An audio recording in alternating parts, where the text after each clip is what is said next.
Force review conducted by the Police Executive Research Forum, or PERF.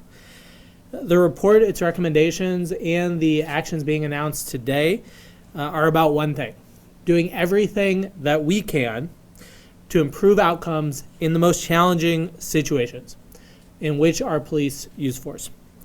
We have outstanding officers in our Akron Police Department.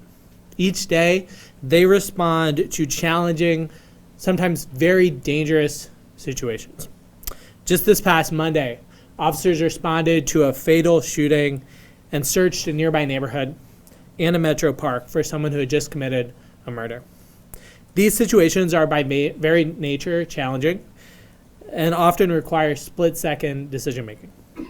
My commitment throughout my administration has been that we make sure our officers have the best policies, procedures, and training, as well as clear expectations and effective accountability structures, as well as the appropriate resources to implement all of the above, both broadly in the fulfillment of all of their duties to the residents of Akron, and specifically when it comes to how they approach incidents that may involve the use of force, to ensure that every person in our community is treated fairly.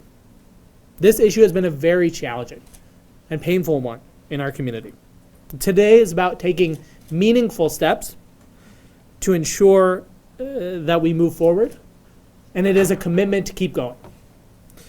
Over the past 6 months, the Police Executive Research Forum has conducted the aforementioned thorough review of the department, of its policies and procedures. They have engaged a lot with members of our department and a wide spectrum of stakeholders across our city. The report that we are sharing today includes a total of 58 recommendations. These recommendations focus on 5 key areas. First, modernizing use of force policies. Second, strengthening transparency and accountability structures. Third, improving investigations, oversight, and the review of critical incidents. And what I'll say here with regard to oversight is that this report also helps us chart a path in partnership with our Police Auditor's Office and Police Oversight Board that was established through Issue 10. Several of the recommendations herein were identified or highlighted through the auditor's prior recommendations, and PERF helped us navigate the how of implementing them. Fourth area is building an organizational mindset of training, judgment, and de-escalation. And the fifth is enhancing safety, medical response, and organizational capacity. Our commitment is to work towards the implementation of every single one of these recommendations. There are some that we can do solely from an administrative or executive perspective. There are some where we will work with City Council that may have budgetary impacts, and we will be presenting about this report to City Council this coming Monday. There are a couple of things that may involve our union contract, particularly around civilianization, and we anticipate dialogue with the union around those issues. Today we are announcing important policy changes that implement 18 of these recommendations, including changes to our use of force policies to more clearly reflect principles such as sanctity of life and proportionality in decision making, and specifically to restrict situations in which head strikes are used. I also want to highlight one thing that really resonated with me that PERF focused on, that the Graham v. Connor standard of objective reasonableness, which, as we know, is the standard for whether a particular use of force constitutes criminal conduct or not, that it is not the end of the story, or that it should not be the end of the story. That it can be a floor for expectations, but it need not be a ceiling. And that many of the suggested changes, particularly around our use of force policies, reflect that concept. It is really a reflection that from each single situation, we can learn something, and we can continue to improve. This is work that is already underway, through the ICAT training that all of our officers received in 2025. And this report gives us an opportunity to make sure that this approach is even more deeply ingrained and embedded across our department. We are going to work with purpose and resolve on the implementation of all of the recommendations to ensure that this is not a report that will gather dust on a shelf. Today we are launching an online dashboard where residents can read the full report and see the status of every single recommendation. We'll update this monthly so that residents can hold me accountable to this work. We will continue this process with intentionality, with resolve, with continued engagement in order to build trust and create lasting, meaningful progress. That is what our residents and our department deserve. Now I'd like to turn it over to Police Chief Brian Harding.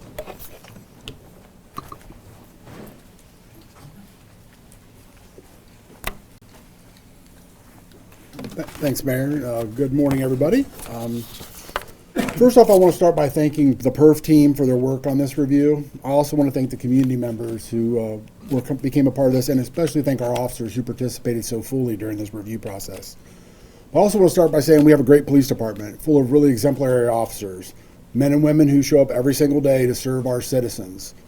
This review for them and for us is really about clarity, consistency, and strengthening our work. It's not about looking backwards, it's about moving forward. As a department, we welcome this review because it challenges us to be the best department we can be. Our city deserves our best, and I have every confidence that our officers will continue to deliver professional service each and every day because I see them serve with empathy and compassion on so many of the calls. Our goal is simple. Every interaction between our officers and the public should be as safe, professional, and respectful as possible. And we needed to give our officers guidance, training, and resources to do just that. I think it was really noting for me in there when they talked about that 40% of our officers have under 6 years and how important training is. This report shares many national best practices and trends in policing. It also really provides us a roadmap for how we can implement these recommendations and focus on policy updates, training, resource allocation, and updates to our cadet training. Our department has reviewed the recommendations, and I want to be clear that our goal is to implement them. 18 are already complete, and many more will be completed this year. And others may take us a little longer, as the mayor mentioned, as we work through contract and budget considerations. We need to make sure that we do it, and we do it right.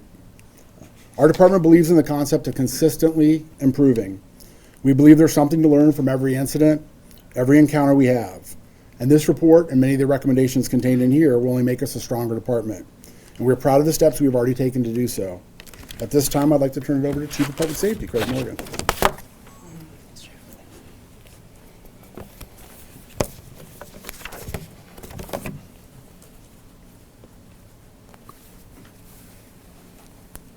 Good morning, everyone.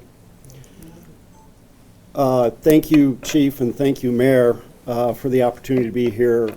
Chief Harding had previously stated that he expects an A+ implementation of this report. And to that end, he assembled an exceptional implementation team within the department. I asked a lot of them in a little bit of time, and they produced results, which is our first policy package. And I really want to thank them for that effort.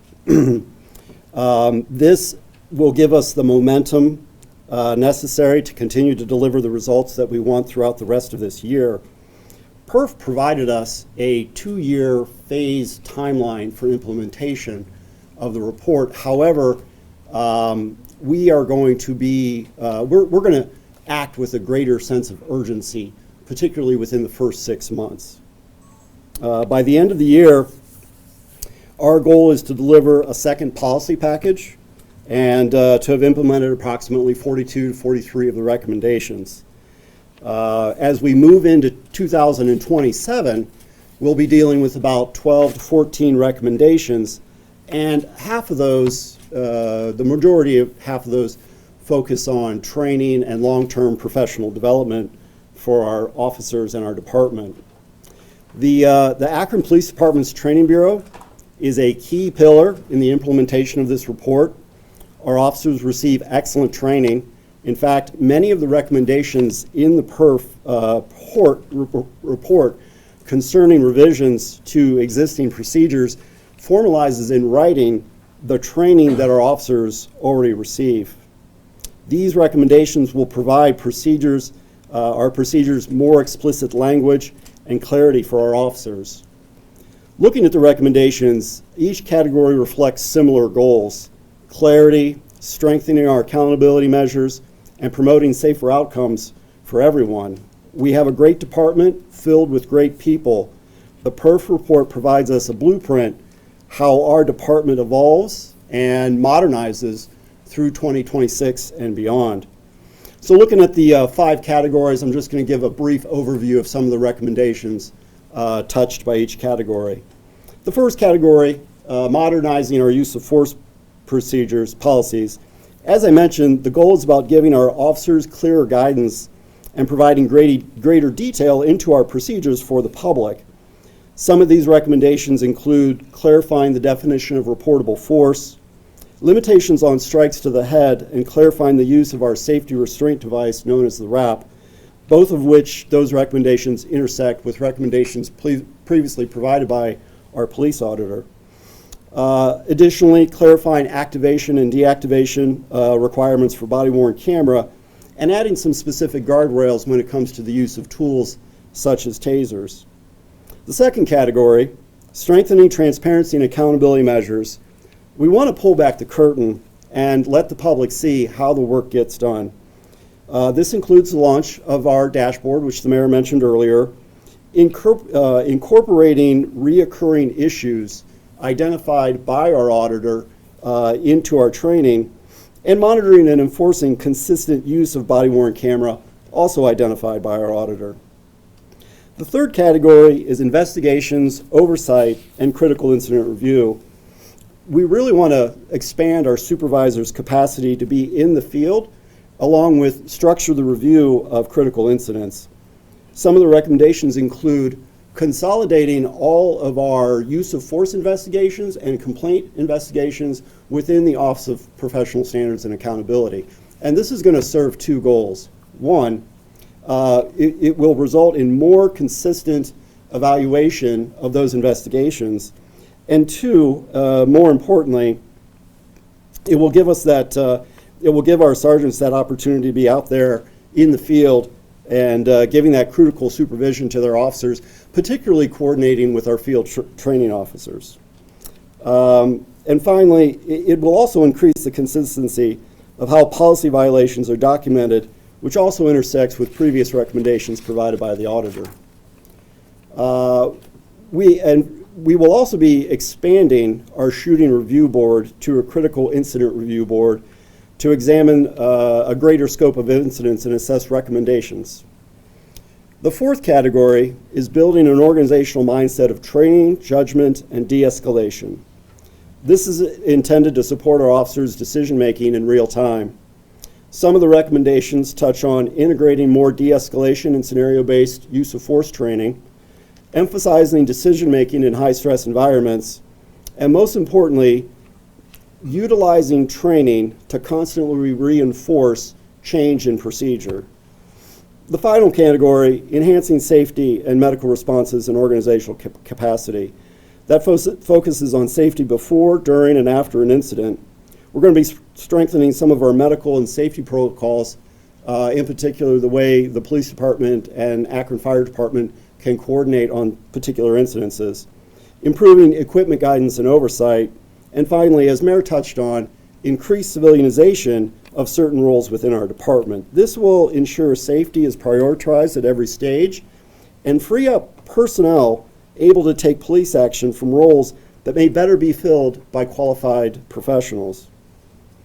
Across all 5 areas, these recommendations move Akron and our department toward greater clarity in our procedure, stronger transparency, better decision-making, more training, and safer outcomes for both our officers and our citizens. And with that, I'm going to invite Mayor Mauck back up here to lead our question and answer.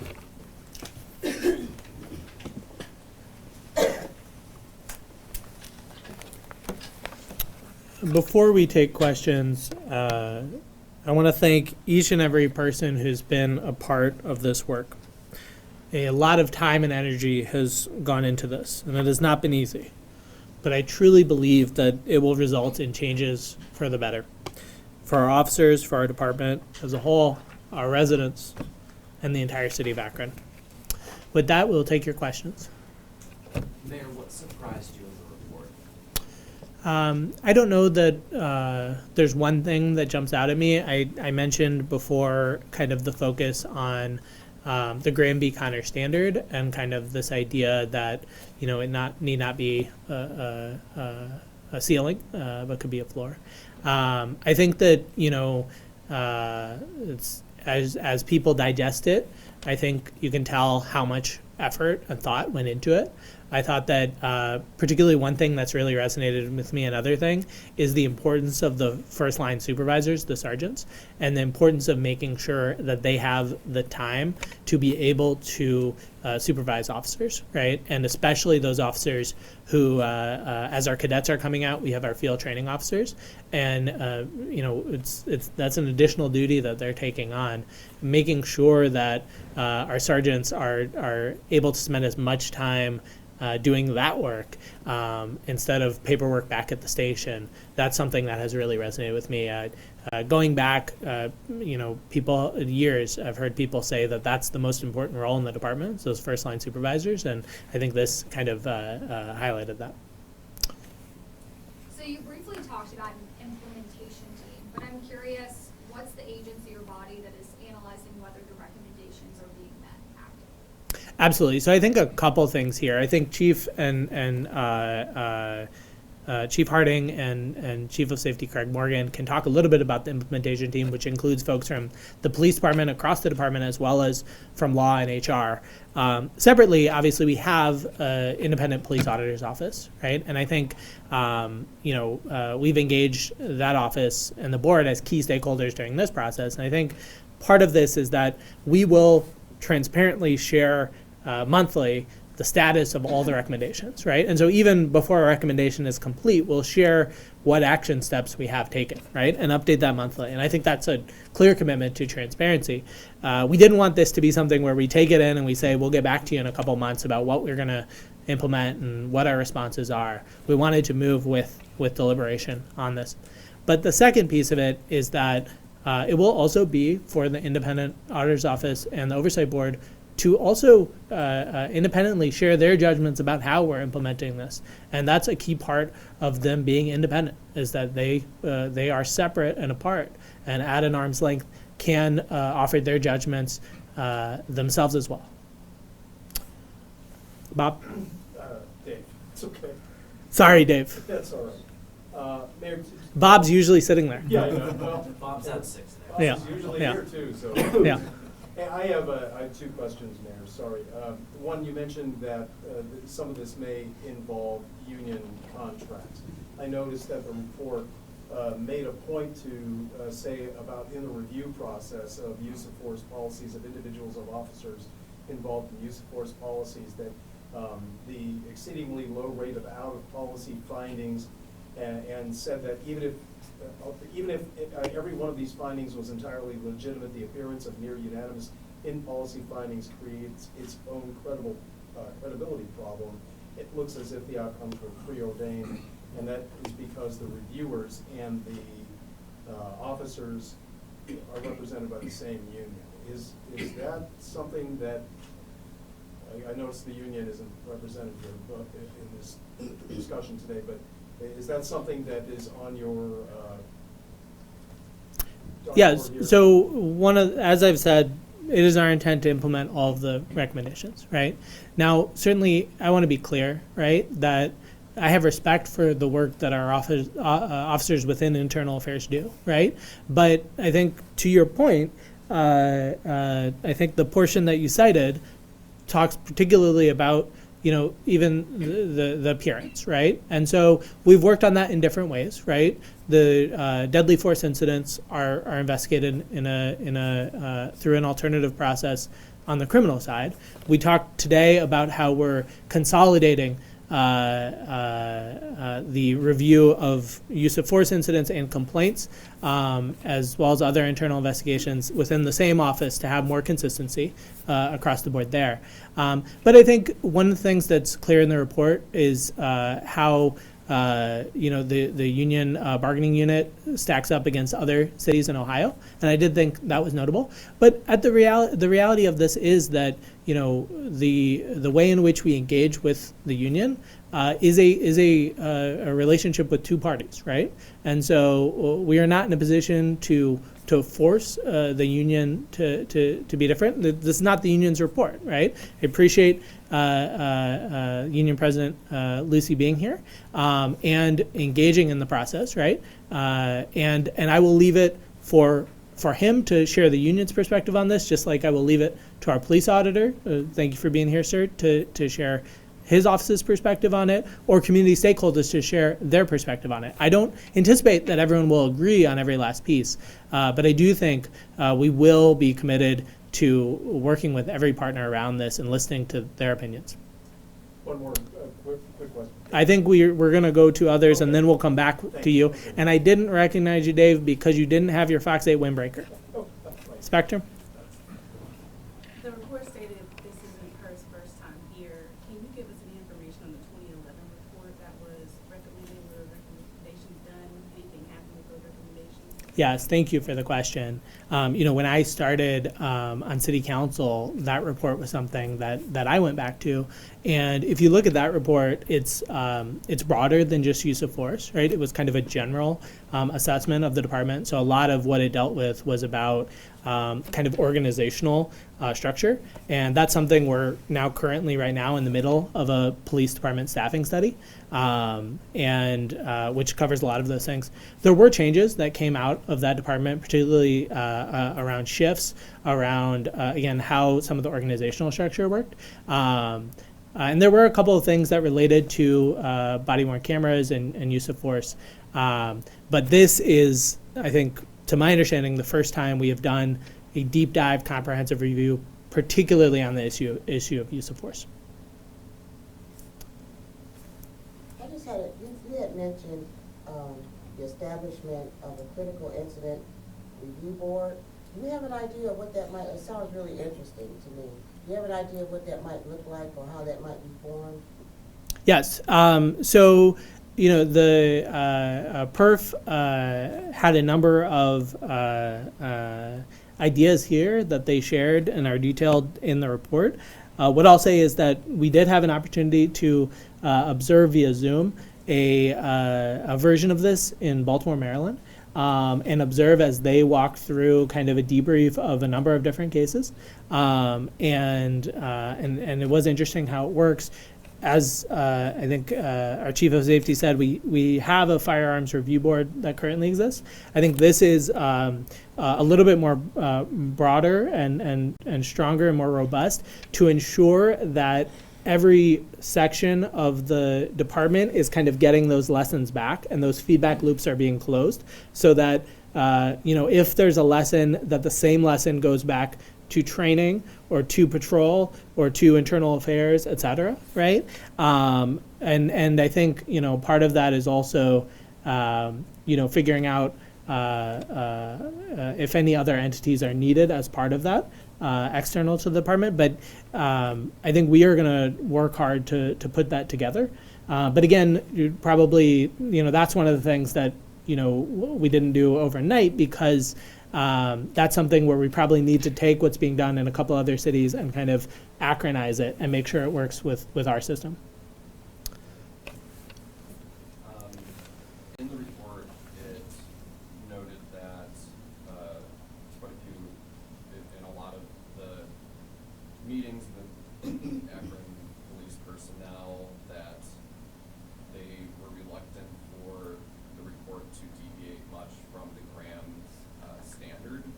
How does that square with your goal of that, of Graham being a floor? I think that one of the things, and I mentioned that this resonated with me, and Chief, I don't know if this is something you want to weigh in on as well. I think that, this idea of clear expectations, right? And, most of us do not walk around carrying the HR handbook of our organization, right? And most of us are not doing this work of officers each and every day. I think that, what's important is that when there's an established practice, and the Graham standard, has been the standard across many departments, across criminal law for a long time. When you change something, people want to know, okay, then what is the standard going to be and how's it going to be applied? And understanding how that will work and what impact it will have on them, right? And so I think what I'm hearing is that we need to make sure that we have clear expectations, right? And that's kind of how I've thought to approach it. Chief, I don't know if you want to add. Yeah, so I can answer that. I think actually the mayor did a really good job answering that. I think our officers want to make sure there's clarity of policy. They get trained on what the policy is and they know what the expectations are, right? The Graham factors will always be there when we talk about criminal civil litigation, but if we can make policy that has different carve-outs on it, and when we do that, they want to understand what that looks like. If there's a violation, is it retraining? So those are things we still need to work through as we go through that. They just want clarity, right? They're in very high stress situations that are fast evolving, quickly occurring, lots of times with very violent people with mental health challenges. They don't have time to go back and look at a book. They need to make sure they understand that there's clarity on what's going on there and understand how that's going to be handled when we do it. So I think that's best for that. Yep, I'll go with it. Doug? Can you walk me through the logistics of the folks actually doing it? Like how many folks were here? And I know like University of Akron was intended to be part of this, and I know Yeah. they are. Yeah. And then also, I know that they turned in a draft report prior to this. How's the draft different from last year? Absolutely. So a couple of things. We began this process in the fall of 2024, began discussing and looking at this, and selected PERF in 2025. I think they detail in their report the different entities that they engaged with, but they did an awful lot of engagement, both internal to the department and externally. We had an engagement working group of external stakeholders who helped us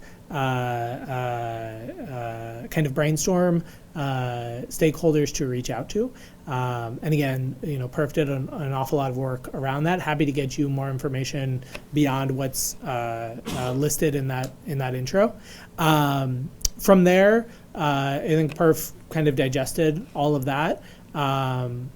They I know we had a long meeting in December where they kind of shared some of their initial thoughts and started walking through some of these concepts like the critical incident review board, the importance of the sergeants, kind of just talking through these things kind of conceptually. And then the draft, we can get you the date on which the draft was provided, and the draft is available as public record. I can tell you that it's not, at least in my opinion, substantially different. There aren't things on the cutting room floor that we said we can't do and asked them to change. There are a couple of places where I think there are a couple of places where we thought maybe these 3 recommendations could be one recommendation or things like that, or if we saw factual issues that we wanted to mention. But then they provided us with a final report about what was a week and a half, 2 weeks ago. So that's the process. So the city had involvement in the final report? We had the draft and we provided some comments on the draft, and then they provided with this final report.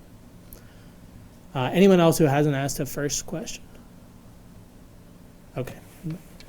Oh, sorry, back here. I was just wondering, you mentioned the aggressive approach you want to take in that first 6 months of implementation in these 5 categories. Do you know, are you going to try and roll all of those out at once as kind of this big, broad approach, or are you going to take those, kind of tackle them one at a time? What does that first 6 months really look like? I think the policy things are some of the kind of things that can most easily move forward, but maybe I'll let Craig and Chief Harding speak to that. Yeah, thank you. Yeah, the 40 of the recommendations are centered around revisions or additions to existing procedure, right? We're not adding a new procedure. As Mayor and Chief have mentioned, we have consolidated our 3 force-related procedures into one document. And then again, the report does touch on revisions and additions, minor ones, to a couple other procedures, including our body-worn camera procedure. But because because most of those recommendations all relate to existing, procedures, that's what gives us the incentive here to drop a second policy package before the end of the year, take the time over the next 6 months, start developing some training around those, new revisions and additions, and then that way we can satisfy a really large portion of the recommendations by the end of the year with a second policy package. Chief, do you want to say anything else about the implementation team? Yeah, so we have an executive implementation team that's led by Chief of Public Safety Craig Morgan. Deputy Chief Miller will run it from the police department. We'll have a captain, somebody from internal, our UPSA, somebody from training, and our union president will be part of that. It's kind of the executive group internally for us. And then we're going to have different breakout groups, like they talk about a RAP procedure and some others. I envision we'll have a different group of people that'll be help working that and working through that group. We mentioned training. As we roll out new things, it's imperative that we give training before we roll that out. So again, we're consistent and clear expectations of what that looks like. So that's kind of our plan moving forward. One point I just wanted to mention, Doug, I forgot to address. You mentioned University of Akron, and certainly, we've discussed throughout this process their role that we kind of always envisioned would be particularly around implementation. So as PERF has conducted the report, we've kept the University of Akron and their criminal justice department updated around it. We've had positive meetings with them, kind of talking about what their role will be around implementation, particularly their strengths around kind of the concepts of organizational change and also their roles around data analysis. So there are two areas that we think we will work with them around the implementation. So it is our intent for them to be a part of that. Chief, I'd like to start with you on this one. One point in the report, and it's in bold, points out that Akron Police appears to not take any of the Office of the Police Auditor's recommendations seriously because of the volume of all of them. Will these recommendations be treated differently? You say these recommendations, the ones from the PERF report? Yes. I think I started with that, absolutely. Crystal clear. We plan on working to implement these. And I do think we've worked with the auditor's office on several recommendations in the past as well. The PERF report talks about the volume of those. I think it also kind of gives us a roadmap to make sure we work together so we can come together and kind of identify the most high stake ones and make sure we work to implement those. But I led with that. I'll say it again. We absolutely plan on working to implement what's recommended in the PERF report. And if I can just follow up with that, to that point, I think, this is a new function, this independent accountability process with the office and the board. And I think from my perspective, right, and PERF does have some strong language around, I think, how to improve that process and that communication. I think that we have this foundation, and now it is up to us to really kind of level up, right? And so we look forward to working in partnership with the Auditor's Office and the Oversight Board.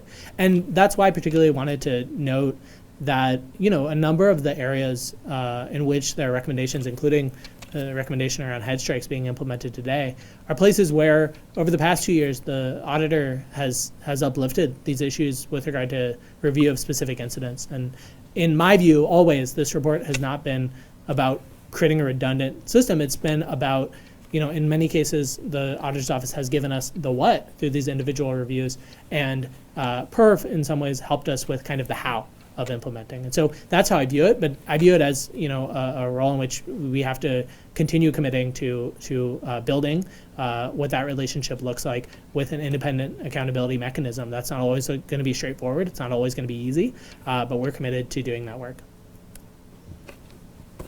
You speak about accountability.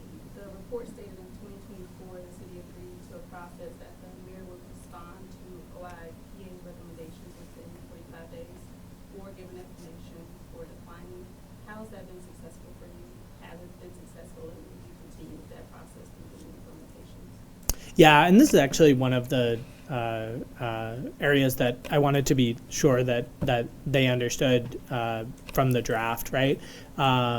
We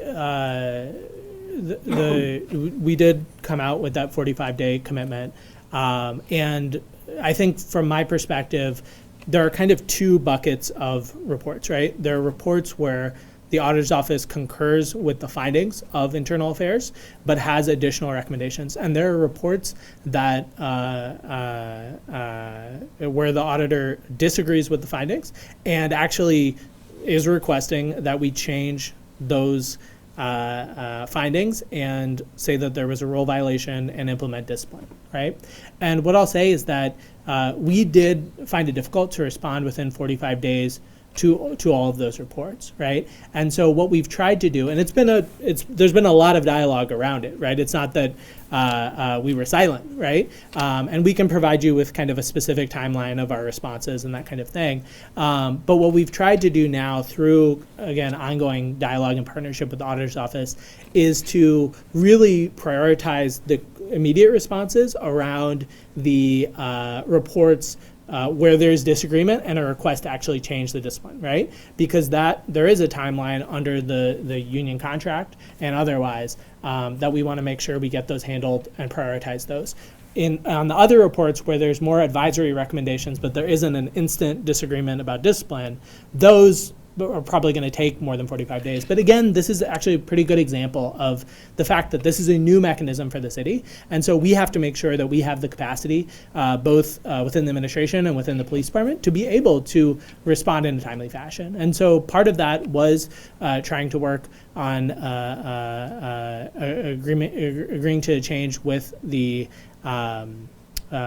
police union around the timeline for pre-disciplinary hearing in cases in which new information comes up, right? Which could include new information coming up through the auditor's process, right? And so we have been trying to work to find solutions to that, and it is certainly our intent to, again, collaborate and work as well together as we can. But again, this is a new partnership, a new institution, and we want to, there are going to be some growing pains with it.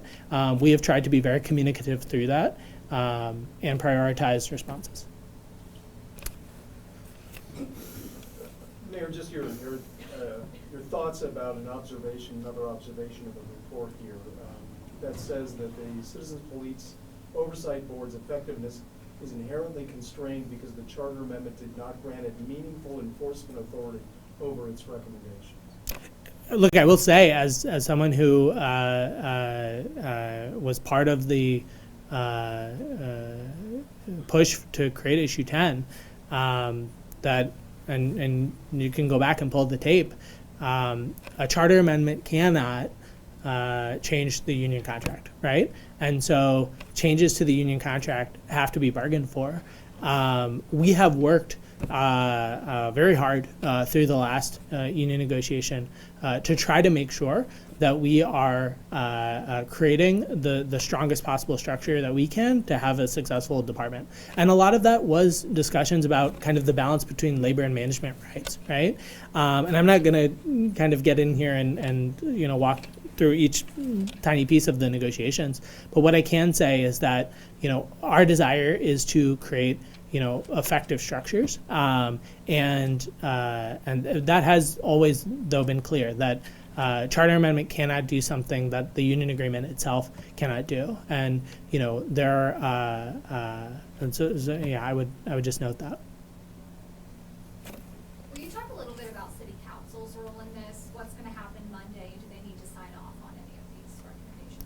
Yeah, I would say, obviously we want to make sure that we're working in partnership with Akron City Council, and so we're going to do that presentation. But again, this is a pretty substantial report. We want to give people an opportunity really to digest it and to really look at it closely. Like I said, most of the policy changes, right, can be made through the police administration and the city administration. Where the involvement of Akron City Council will be very important is particularly around the budget and the resource questions, right? And so this has been an ongoing point of discussion. So during our operating budget process, we talked about this. We talked about how we had a $500,000, $500,000 really placeholder in the budget for implementation. I would imagine that the amount needed may well be substantially more than that. But that was kind of our best guess at the time. And so we will continue to have kind of those budgetary discussions with council, but we want to make sure that we're able to provide appropriate training, and that we're able to set up whatever kind of structures and mechanisms that we need. So, the critical incident review board, that again is a new structure and new function, or a pretty significant expansion of an existing function, and so that may require more research. So I would say that is primarily going to be where those discussions will happen. But certainly there are a lot of stakeholders that have a role in this process, whether it be city council, whether it be the union, whether it be community stakeholders, whether it be our auditor's office. And so, we intend to continue engaging with all of them on it.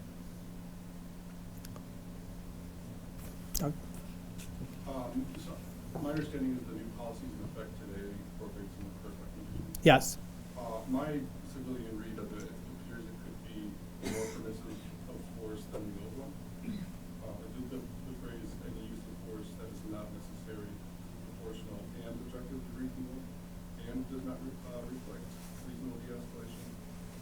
Only in those instances is that inappropriate. It seems to me the wording of that has to meet all of those instances as opposed to any of those. We just have a shared understanding of the difference between the two.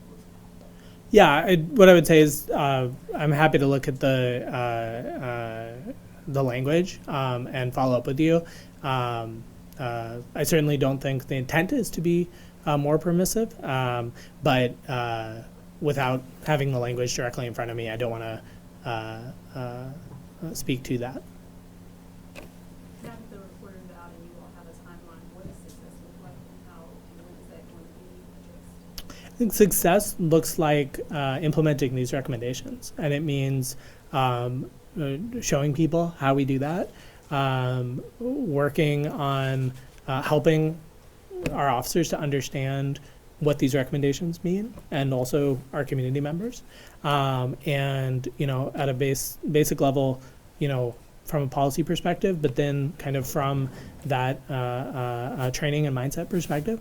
And I think there is, like I said, we're going to move with intentionality and resolve and deliberateness, right? We are not going to do this slowly. But I think it also means continuing to listen. And, we should not say, this report is not the end all be all, right? This report, it's it is a series of recommendations or a roadmap that we intend to take, that we believe will improve our department. But we will continue to listen and engage with our community to hear what they want to see when it comes to public safety across many. This report is about a specific issue, right? It's not about every issue that our officers deal with or our department deals with, right? And so we are going to continue that work of engaging around that.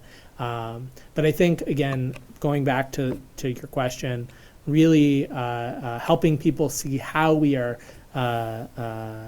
implementing the recommendations and what that means for how it shows up in people's daily lives.